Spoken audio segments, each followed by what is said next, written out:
කසාද බඳින්න කාලේ හරි. මේක මාර වෙලාවක් නේ. මේ හැම අවස්ථාවකම අපි වෙලාවක් ගැන කතා කරනවා. නියම වෙලාව, හරිම වෙලාව, හොඳ වෙලාව, ඔයාගේ වෙලාව, මේක දැන් වෙන්න නියම වෙලාව, විවේක කාලය. මෙන්න මේ වගේ වෙලාවල් ගැන අපි කොහොමද ඉංග්‍රීසියෙන් කතා කරන්නේ? ඒක ගැන අද මේ වීඩියෝ එකෙන් අපි ඉගෙන ගමු. අපි මේක කොටස් වශයෙන් ඉගෙන ගමු. හිතන්නකෝ ඔයා මොකක් හරි වැඩක් ෂෙඩියුල් කරගත්තා 10 මාරට. හැබැයි ඔයා එතනට යනවා 10 කාලෙ වෙද්දී. ඔයා කාට හරි කියනවා මම වෙලාවට කලින් ආවා කියලා. ඒ කියන්නේ ඔයා 10 කාලෙට එතනට ගියේ. එහෙනම් in time කියන එක අපිට භාවිතා කරන්න පුළුවන්. on time කියලා කියන්නේ හරියටම ඒ වෙලාවට. ඒ කියන්නේ 10 මාරට වැඩේ පටන් ගන්නවා නම් ඔයා 10 මාරටම එතනට ගියා. මම හරිම වෙලාවට තමයි මෙතනට ආවේ කියලා ඔයා කියනවා කාට හරි. එහෙනම් එතනදී on time කියලා භාවිතා කරන්න පුළුවන්. ඊළඟට just in time. නියම වෙලාවට ඔන්න මෙන්න තියෙද්දි. ඒ කියන්නේ 10 මාර්ට වැඩේ පටන් ගන්න තියෙනවා 10:29 වෙනකොට ඔයා කොහොම හරි දුවල එතනට එනවා. ඊට පස්සේ ඔයා කාට හරි කියනවා අම්මෝ වෙලාවට ඔන්න මෙන්න තියෙද්දි මං ආවා කියලා. ඊළඟට in good time. හොඳ වෙලාවට කියලා අපි සමහර වෙලාවට කියනවනේ කතා බහ කරද්දී අයියෝ හොඳ වෙලාවට ඔයා දැන් ආවේ.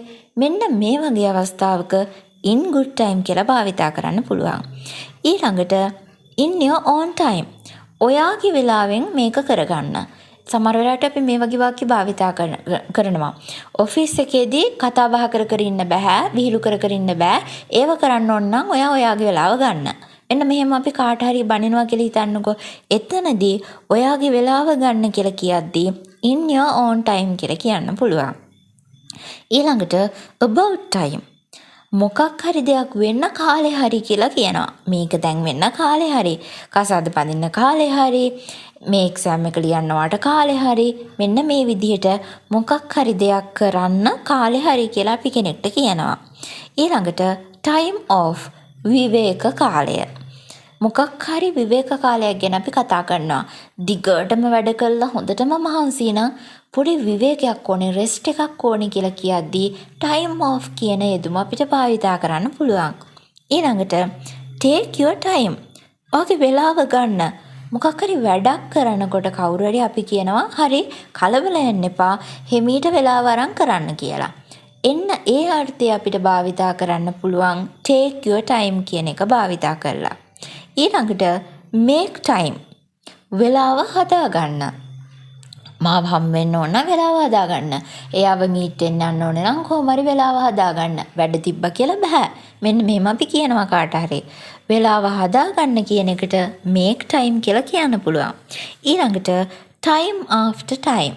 time after time කියලා කියන්නේ ආපහු again and again කියලා කියන්නේ අන්න ඒ again and again කියන එක වෙනුවට අපිට පුළුවන් time after time කියලා භාවිතා කරන්න. දැන් මම මේවට වෙනම උදාහරණ වලට දීලා මේවා භාවිතා කරන හැටි ගැන පැහැදිලි කරලා දෙන්නම්. පළවෙනි එක in time. මතක තියාගන්න මම වෙනම පාඩමක් ඔයාලට කරා in time සහ on time භාවිතා කරන හැටි. ඒ පාඩම ඇතුළත මම මේක ගැන දීර්ඝ විස්තරයක් කරලා තියෙනවා. ඒ පාඩම ඔයාලට බලා ගන්න පුළුවන් මේ උඩ තියෙන link එක click කරලා. හරි අපි දැන් මේ පාඩමට යමු. He came in time to the meeting. ඔහු නියම වෙලාවට කලින් මීටින් එකට ආවා. in time කියලා කියන්නේ නියම වෙලාවට කලින්. ඊළඟට they came on time to meet me. එයාලා හරිම වෙලාවට මාව මීට් වෙන්න ආවා. මාව මුණ ගැහෙන්න ආවා. ඊළඟට just in time. ඔන්න පොඩ්ඩක් දිග වාක්‍යයක්. She tried to move but mom came just in time. එයා move වෙන්න එහෙට මෙහෙට වෙන්න උත්සාහ කරා. ඒ වුණාට අම්මා නියම වෙලාවට ආවා. ඔන්න මෙන්න තියෙද්දි ආවා. දැන් හිතන්නකෝ චුටි බබෙක් ඉන්නවා. එයාට එහෙට මෙහෙට වෙන්න තරම් ලොකු වයසක් නැහැ තාම. හැබැයි එයා එහාට මෙහාට වෙන්න දඟලනවා. ඇඳේ ඉඳලා මේ පුංචි බබා එහාට මෙහාට වෙන්න දඟලද්දී අම්මා ඒක දැකලා ඒ වෙලාවෙම දුවගෙන එනවා එතනට.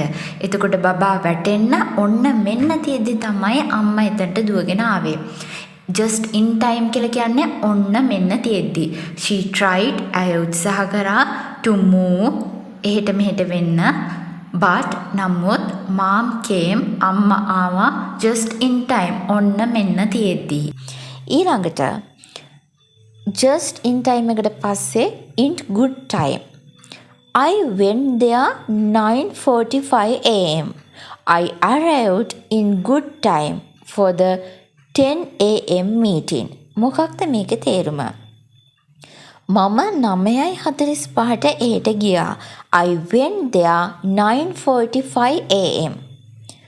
I arrived මම ළඟා වුණා in good time හොඳම වෙලාවට for the 10 a.m. meeting 10ට තියෙන මීටින් එකට. 10ට තියෙන මීටින් එකට මම 9:45ට ගියා. හොඳ වෙලාවට තමයි මම ඒ වෙලාවට ගියේ. ඊළඟට everything will happen in good time. හැමදේම හොඳ වෙලාවට සිද්ධ වෙයි. ඊළඟට අපි කතා කරන්නේ in your own time. Use social media in your own time, not at work. වැඩ කරද්දි නෙමෙයි ඔයාගේ වෙලාවෙන් ඔයා කාලය වෙන් කරගන්න සමාජ මාධ්‍ය ජාල භාවිතා කරන්න. Use social media භාවිතා කරන්න in your own time ඔයාගේ වෙලාවෙන්, not at work වැඩ කරන වෙලාවෙ නෙමෙයි. ඊළඟට about time. It's about the time you put your toys away and come to the dinner table. මේක තමයි වෙන්න ඕනේ. ඒ කියන්නේ යම් කිසි දෙයක් වෙන්න කාලේ හරි කියලා කියනවා. ඔයාගේ සෙල්ලම් බඩු පැත්තකට දාලා ඩිනර් ටේබල් එකට එන්න වෙලාව හරි.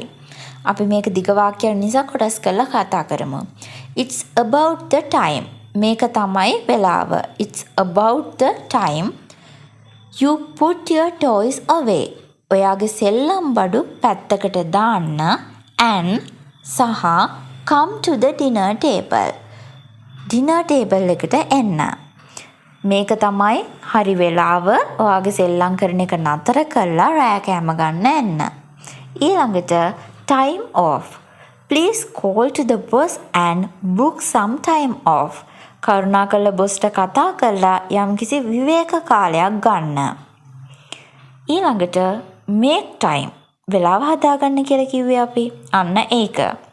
තනිවම ස්පෝකන් ඉංග්ලිෂ් ගෙදර ඉඳන්ම පුරුදු වෙන්න පුළුවන් විදිහේ ස්පෝකන් ඉංග්ලිෂ් රහස් කියන DVD පටය රුපියල් 2300ක් වගේ මුදලකට ගෙදරටම ගෙන්වා ගන්න මේ තිරේ දිස්වන දුරකථන අංකයට WhatsApp මගින් හෝ text message මගින් නම දුරකථන අංකයේ ලිපිනය යොමු කරන්න.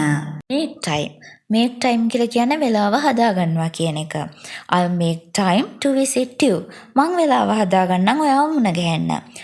I will make මම හදාගන්නම් time වෙලාව මොනවා කරන්නද to visit you ඔයාව මුණ ගැහෙන්න.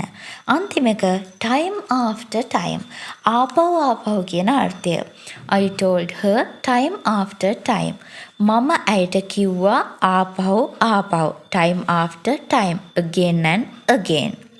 දැන් මේ පාඩමට අදාළ නෝට් එක ඔයාලට බලා ගන්න පුළුවන් www.viralbeam.online කියන වෙබ්සයිට් එකෙන්. ඉතින් ඔයාලා මේ වීඩියෝ එකට කැමති නම් ඔයාලා අමතක නොකර මට ලයික් එකක් දාන්න. ඔයාලගේ කමෙන්ට් එකත් මට ගොඩාක් වැදගත්. ඒ වගේම වීඩියෝ එක යාළුවෙක් ෂෙයා කරගන්න අමතක කරන්නත් එපා.